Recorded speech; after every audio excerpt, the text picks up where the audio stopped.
Assalamualaikum warahmatullahi wabarakatuh. Kali ini saya dan Anggi ingin mempresentasikan tentang batik Nusantara yang ada di Indonesia. Untuk yang pertama, saya akan membahas apa sih batik Nusantara itu.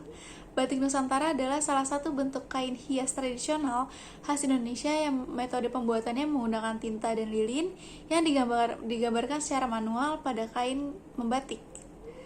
Perkembangan batik yang sudah menempuh perjalanan berabad-abad silam telah menghasilkan beberapa jenis serta corak batik nasional di setiap daerahnya. Sebab itu, kita, warga negara Indonesia harus bangga dan ikut mempertahankan warisan kebudayaan batik agar tidak punah, tenggelam oleh perkembangannya zaman. UNESCO menempatkan kain batik sebagai warisan kemanusiaan untuk kebudayaan lisan pada 2 Oktober 2009. Pemerintahan Indonesia memperingati 2 Oktober sebagai Hari Batik Nasional. Batik adalah kain yang dilukis dengan cairan lilin malam menggunakan alat bernama canting. Dalam perkembangannya, terdapat 3 jenis batik dilihat dari segi pembuatannya, yaitu batik cap, batik tulis, dan batik printing. Seiring berjalannya waktu, motif batik Nusantara yang merupakan salah satu bentuk kain hias tradisional paling diminati di Indonesia mengalami berbagai penyesuaian. Motif batik yang diproduksi untuk memenuhi kebutuhan pakaian casual hingga semi-formal pun memiliki sejarah atau asal-usul yang menarik untuk diketahui. Selanjutnya, saya akan membahas tentang pengertian batik. Batik menurut bahasa Jawa diambil dari kata ambatik, yaitu amba yang berarti menulis dan diakhiri dari kata tik, berarti titik kecil, tetesan, atau membuat titik. Jadi batik mempunyai arti menulis atau melukis titik. Batik adalah hasil karya Indonesia yang merupakan perpaduan seni dan teknologi oleh leluhur bangsa Indonesia. Batik Indonesia dapat berkembang sampai pada suatu tingkatan yang tidak ada bandingannya, baik desainnya, motifnya, maupun prosesnya. Yang kedua, proses pembuatan batik. Yang pertama, cara pembuatan batik kain. Untuk batik kain, yang pertama ada istilahnya itu menyungging. Menyungging itu merupakan tahap pembuatan pola di atas kertas. Jadi batik yang diukir di atas kertas. Dan yang kedua, jiplak. Jiplak itu proses pemindahan pola dari kertas ke kain. Yang ketiga ada ngelowong. Tahap meletakkan lilin dengan menyesuaikan pada pola yang telah dibuat oleh pembatik. Yang keempat ada ngeseni, proses memberikan ornamen-ornamen seperti bunga, tumbuhan, ataupun hewan. Yang kedua ada nyolet. Nyolet itu merupakan proses mewarnai dengan kuas. Jadi setelah diukir dan diwarnainya bukan pakai canting tetapi pakai kuas. Dan yang keenam ada mopok, menutup bagian yang telah diwarnai dengan malam atau lilin. Yang ketujuh ada nembok, tahap untuk menutup bagian latar belakang pola yang tidak diwarnai. Yang kedelapan ada ngelir. Ngelir itu proses perwarnaan kain dengan merendamnya pada pewarnaan alami atau kimia secara menyeluruh. Untuk yang 9 ada ngelorot.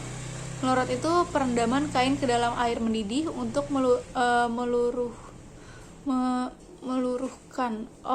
melunturkan malam yang ada di batik. Yang ke-10 ada ngerintis. Ngerintis itu merupakan proses pembuatan titik pada kelowong, merupakan canting dengan jarum tipis. Yang ke-11 ada nyumri. Nyumri itu penutupan bagian tertutup dengan malam. Yang terakhir ada tahap melunturkan malam pada kain, dilakukan dengan memasukkan kain pada air yang mendidih. Setelah tahap-tahap berikut bisa dipraktekkan, kain batik dapat dikeringkan, dijemur, atau dikena angin. Gitu. Untuk yang kedua ada cara membuat batik cap. Proses pembuatan batik cap tidak serumit atau sepanjang tahap pembuatan kain tulis. Kain batik cap dibuat dengan menggunakan stempel besar berukuran standar 20 x 20 cm yang sudah bermotif, dikenal juga dengan istilah canting cap. Berikut beberapa tahap membuat batik cap. Yang pertama, bentengkan kain di atas permukaan rata seperti meja atau lantai. Yang kedua, panaskan lilin dengan loyang khusus, letakkan loyang di atas kompor. Yang ketiga, celupkan canting cap di ke dalam lilin, kemudian capnya distempelkan ke kain, tahan dengan kuat hingga lilin meresap ke dalam kain hingga menyetak hingga rata. Untuk materi selanjutnya akan dijelaskan oleh saya, Anggi, yaitu alat pembuatan batik atau perlengkapan membatik. Layaknya sejumlah kesenian tradisional yang ada di Indonesia, proses pembuatan kain batik memerlukan waktu yang tidak sedikit. Terdapat sejumlah alat yang digunakan untuk membatik. Tidak hanya itu, ada juga beberapa bahan yang spesifik digunakan untuk membuat kain batik. Setidaknya terdapat 6 alat yang digunakan untuk membatik dan terdapat juga 3 bahan penting yang biasa digunakan untuk membatik. Pertama yaitu canting. Benda berbentuk mirip dengan pipa ini berfungsi sebagai pengukir motif batik. Canting memiliki struktur bagiannya sendiri, yaitu gagang, nyamplung, dan cucuk. Ketiganya memiliki fungsi yang berbeda-beda. 2. Gawangan. Gawangan memiliki bentuk yang mirip seperti gantungan pakaian. Gawangan umumnya terbuat dari bahan-bahan seperti kayu dan bambu. Gawangan juga sering dipasangkan roda agar lebih mudah dipindahkan ke berbagai tempat. Gawangan memiliki fungsi dasar untuk menyampirkan atau menjemur kain, umumnya berjenis kain mori. 3. Wajan dan kompor. Wajan dan kompor ditemukan dalam membatik, umumnya berbentuk sama dengan wajan atau kompor untuk memasak. Keduanya memiliki fungsi untuk melelehkan lilin yang digunakan dalam membatik. 4. Timbangan. Timbangan juga mempunyai fungsi yang cukup penting dalam membatik. Dengan menggunakan timbangan, pengrajin batik dapat menimbang pemakaian lilin serta pewarna yang dibutuhkan agar mereka bisa mendapatkan komposisi warna yang pas. 5. Dingklik. Dingklik merupakan kursi kecil yang biasanya terbuat dari kayu, rotan, atau plastik. Dingklik menjadi alat yang lebih sering digunakan pengrajin batik untuk duduk dan membatik ketimbang kursi pada umumnya. 6. Taplak. Taplak juga merupakan benda yang sederhana, tetapi tidak bisa dianggap remeh. Taplak memiliki fungsi untuk menghindari pengrajin batik dari tetesan lilin di badan mereka yang berpotensi untuk mengotori pakaian. 7. Lilin malam. Untuk membuat motif batik diperlukan bahan lilin khusus bernama malam. Malam ini biasanya terbuat dari bahan-bahan seperti parafin, kondorukem yang terbuat dari getah pohon pinus, dan juga lemak nabati maupun lemak hewani. 8. Yaitu kain mori. Kain yang paling umum digunakan dalam membatik adalah kain mori. Kain ini berwarna putih dan biasanya terbuat dari serat-serat alami seperti katun, rayon, hingga sutra. Kain mori sendiri terbagi menjadi 2 jenis, yaitu kain mori yang sudah di bleaching atau dipakaikan pemutih, dan yang kedua kain mori yang belum diputihkan. 9. Pewarna. Seperti halnya pakaian-pakaian lain, corak batik yang dihasilkan dalam batik tentu akan semakin indah jika ditambahkan warna-warna. Oleh karena itu, penting bagi pengrajin batik untuk memilih jenis pewarna yang tepat bagi batik mereka. Selanjutnya yaitu macam-macam batik di Indonesia.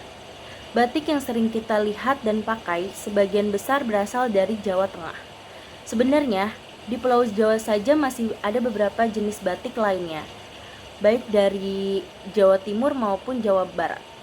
Yaitu pertama, motif batik parang berasal dari Solo. Batik Solo ialah yang paling populer baik dalam negeri maupun luar negeri. Pengusaha baik asal Solo banyak yang mengembangkan motif dari yang sudah diwariskan oleh nenek moyang. Salah satu motif yang paling tua ialah perang Kusumo. Motifnya menyerupai ombak di lautan yang menabrak karang dan tebing. Di balik motif ini, filosofinya ialah kehidupan adalah perjuangan. 2. Batik Megabendung berasal dari Cirebon. Motif ini biasa dibilang paling populer dari batik Cirebon. Ada motif kumpulan awan yang cantik, warnanya sangat beragam, ada yang cerah dan ada yang lembut, menyesuaikan warna asli dari awan. Yang paling sering kita lihat memang batik Megamendung mempunyai warna biru langit. Selanjutnya dibuat gradasi 7 warna dari terang ke gelap yang menciptakan kesan mendung. Di balik motif Megamendung, maknanya adalah setiap manusia pasti memiliki gejolak amarah. Tetapi sebisa mungkin manusia harus mampu meredamnya. 3. Motif batik 7 rupa asal Pekalongan. Batik Pekalongan juga banyak digunakan dalam negeri dan disukai oleh dunia internasional. Ciri khas batik Pekalongan adalah menggambarkan hewan dan tumbuhan. Makna di balik motif 7 rupa ialah mengingatkan budaya leluhur dan kekayaan di dalamnya. Dan yang terakhir yaitu motif batik lasem dari Rembang. Batik lasem memiliki kesamaan dengan batik Pekalongan karena mengalami pengaruh dari berbagai budaya, karena batik lasem berasal dari Rembang yang dulunya merupakan daerah yang kedatangan orang Tionghoa di Pulau Jawa. Tidak heran kalau banyak motif yang menggunakan warna merah karena merah melambangkan orang Tionghoa. Makna di balik motif batik lasem adalah perpaduan budaya Nusantara dengan Tionghoa. Meski punya latar belakang berbeda dengan bahasa yang sangat berbeda, tetapi bisa bersatu padu dengan indah. Baik, jadi untuk kesimpulan makalah Batik Nusantara ini adalah batik adalah salah satu warisan kekayaan Indonesia yang harus kita jaga walaupun zaman sekarang makin cepat berkembang. Batik merupakan intinya itu batik merupakan proses penahan warna dengan memakai lilin malam secara berulang kali di atas kain menggunakan canting ataupun alat membatik lainnya. Saran dari kami, saya dan Anggi, sebaiknya memakai batik perlu ditingkatkan lagi agar batik Indonesia tidak gampang diakui oleh negara lain. Sebab sekarang banyak yang sudah mengakui batik di negara-negara lain. Jadi kita harus benar-benar menjaga batik di Indonesia agar nama batik tidak memudar karena perkembangannya zaman. Sekian makalah dari saya dan Anggi. Kurang lebihnya saya minta maaf. Wassalamualaikum warahmatullahi wabarakatuh.